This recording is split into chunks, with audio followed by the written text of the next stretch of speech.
E aí, pessoal, beleza? Eu sou o professor Rafael e vamos para a nossa terceira aula do Revisão URGS aqui no curso Alternativa A. Então vamos lá, bora estudar. Na aula de hoje, na revisão de hoje, a gente vai falar sobre termodinâmica, um conteúdo que a URGS adora, costuma cobrar muitas vezes 2 até 3 questões lá na prova. Bom, nessa prova, né, a gente sabe que vai ser um pouco diferente, mas igual é um conteúdo que vale muito a pena a gente dar uma revisada.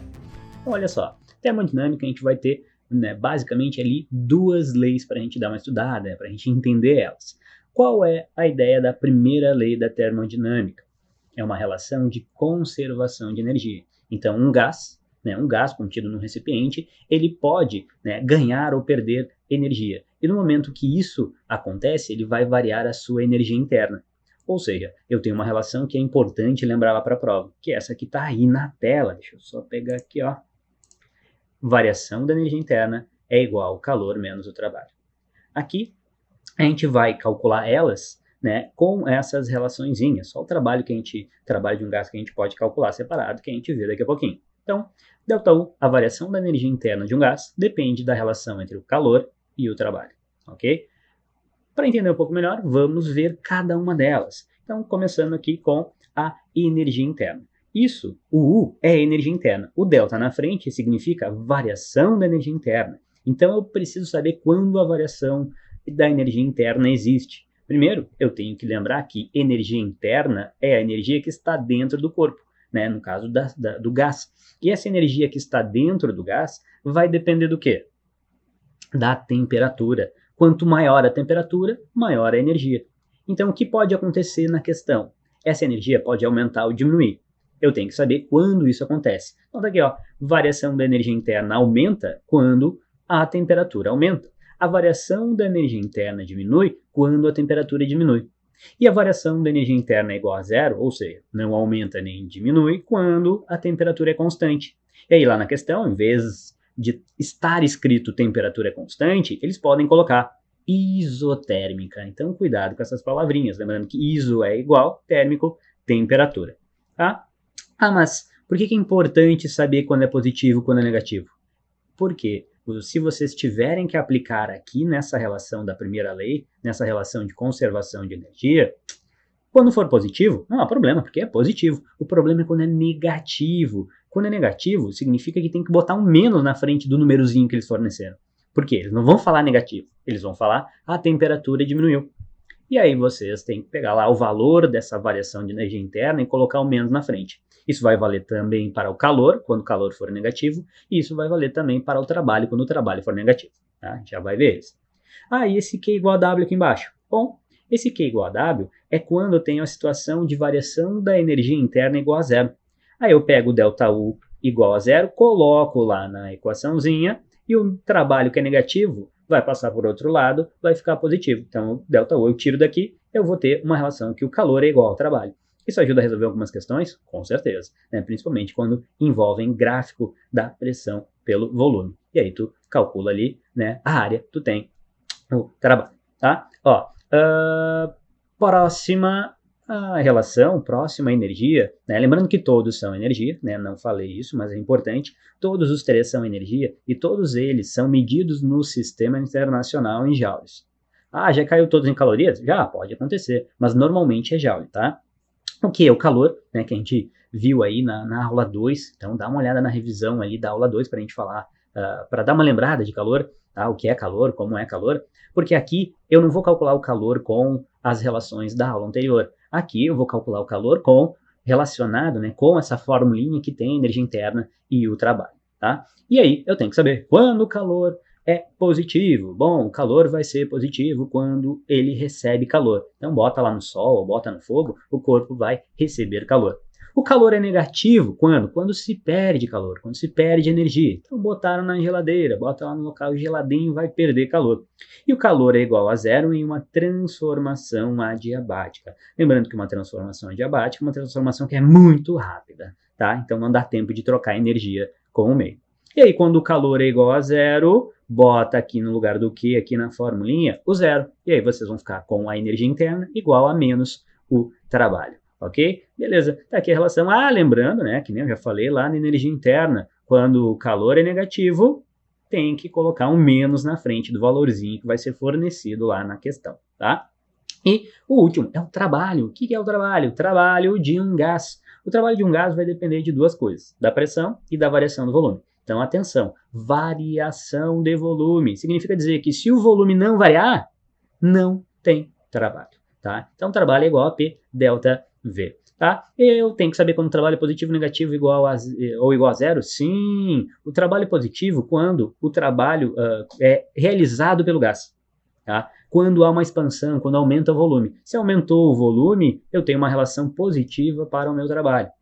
Negativo, lembrando que o menos vocês têm que colocar lá na questão, é quando é realizado, né? O trabalho é realizado sobre o gás, tá? E aí é uma compressão, né? Pensa no êmbolo, tá? Comprimindo, e aí é uma diminuição do seu volume, ok? Então, trabalho positivo, trabalho negativo e trabalho igual a zero. Como o trabalho depende da variação do volume, o trabalho é igual a zero quando o volume não aumenta nem diminui, ou seja, quando o volume é constante, numa relação isovolumétrica, pode ser chamada de isométrica ou isocórica, tá? E aí, quando o trabalho é igual a zero, a gente coloca lá na nossa equaçãozinha da primeira lei da termodinâmica, coloca um zero no lugar do W aqui, e a gente fica que a energia interna é exatamente igual ao calor. Beleza? Eu preciso saber essas relações? Sim, porque o texto da questão vai me fornecer escrito isso, não vai dizer quando é positivo ou negativo, ele vai simplesmente falar, perdeu 100 calorias na forma de calor, ganhou 100 calorias. Então, vocês têm que saber quando é positivo, quando é negativo e quando é zero, tá bom? Beleza, continuando, nós temos aqui, né, importante, gráfico PV, né, já falei antes ali, né, mas aqui tem uma relação importante, sempre que tiver um gráfico de pressão por volume, a área é igual ao trabalho. E aí eu vou mostrar agora, ó, como assim área é igual ao trabalho?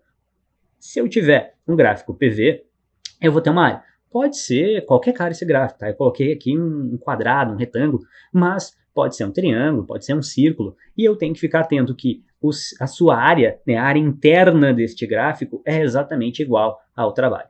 E aí o trabalho pode ser positivo ou negativo, depende se está no sentido horário ou anti-horário.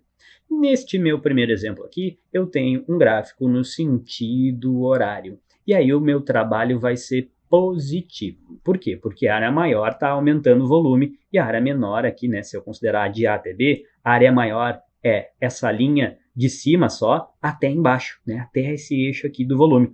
E se eu considerar de C até D, que é quando o volume está diminuindo, eu vou ter essa área aqui, ó, essa área aqui pequenininha em relação à área grandona dessa linha de cima aqui. Então eu tenho uma diferença de áreas. E justamente pela área maior ser positiva, estar aumentando o volume, eu vou ter um trabalho positivo.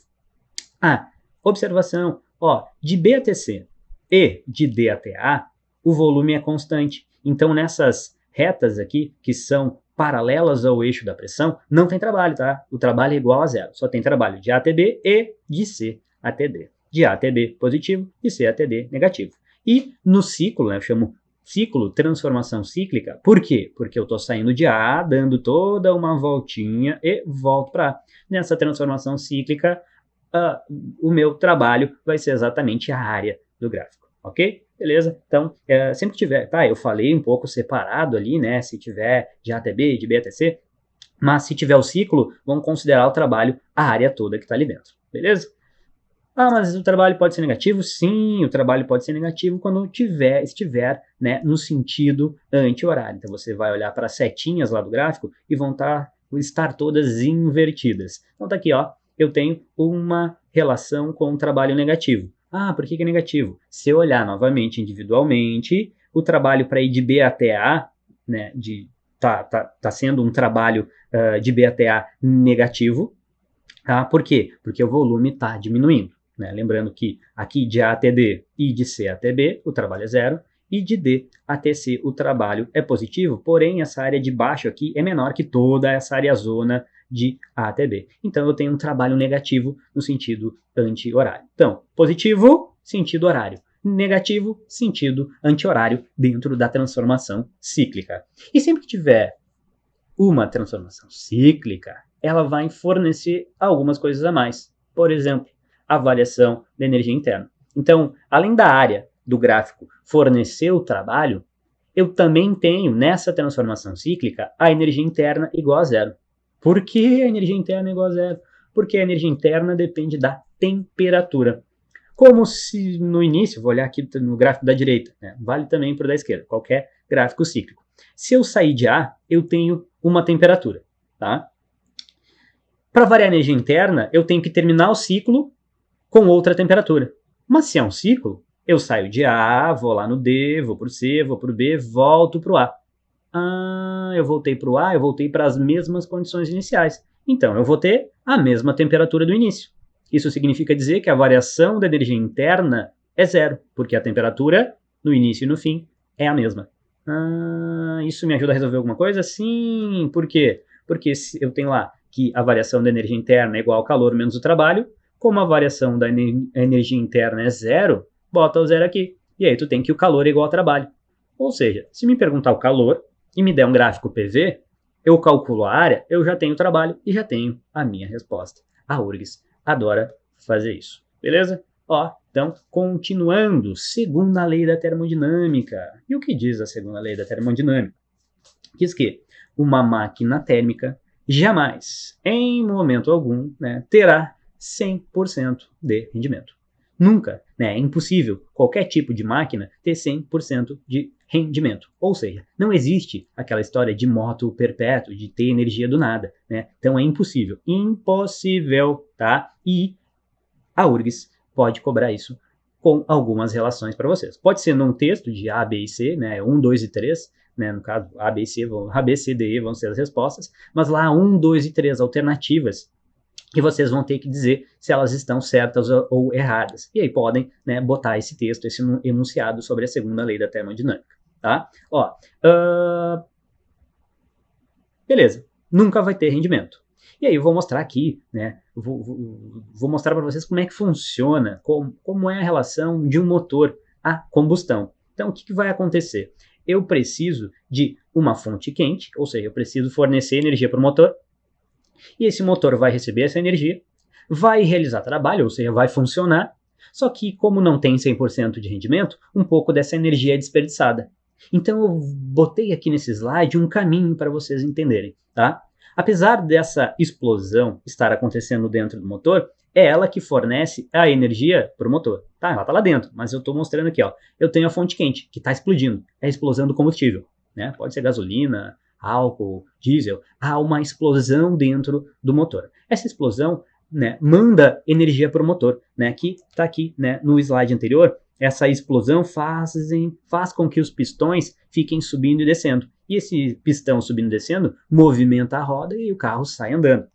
Então eu tenho a explosão acontecendo dentro do motor. Essa é a fonte quente, que vai fornecer o máximo de energia. Olha só aqui, ó, em vermelho, aqui, ó, a fonte quente fornece 100% de energia para o motor. 100%.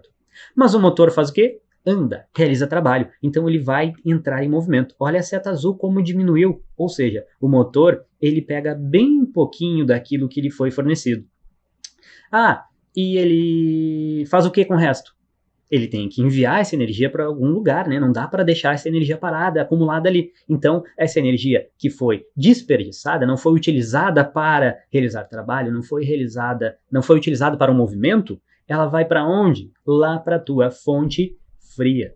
Ou seja, o radiador do carro, que vai fazer com que essa energia seja dissipada para o meio, dissipada para o ar. Tá? Então, lá no radiador, né, funciona com, normalmente, né, funciona com algum líquido dentro, né, água com alguma coisa a mais, se tiver, né, nem todo motor tem. Ok? Então, o que eu consigo ver? Uma relação de energia sendo emitida para o motor aqui no calor quente, né, o Q quente aqui, a energia sendo enviada, vermelhão grandão, um pouco de energia sendo usada para o trabalho e aquilo que não foi utilizado será enviado de volta para a fonte fria, ok? Então eu posso dizer que o trabalho, né, o trabalho W lá, que a gente viu ali nos slides anteriores, é exatamente a diferença entre os dois calores. Então o trabalho é o calor da fonte quente menos o calor da fonte fria.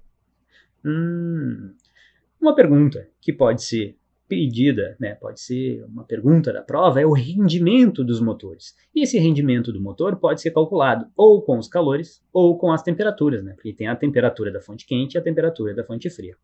Tá? E aí o rendimento está aqui, é 1 menos o calor da fonte fria pelo calor da fonte quente, ou o rendimento é 1 menos a temperatura da fonte fria pela temperatura da fonte quente. Tá? Então aqui tem uma das maneiras de calcular rendimento. Ok? Vamos resolver uma questão de como caiu, né? Uma questão sobre termodinâmica que caiu lá na prova da URGS. Ok? Bora! Olha só.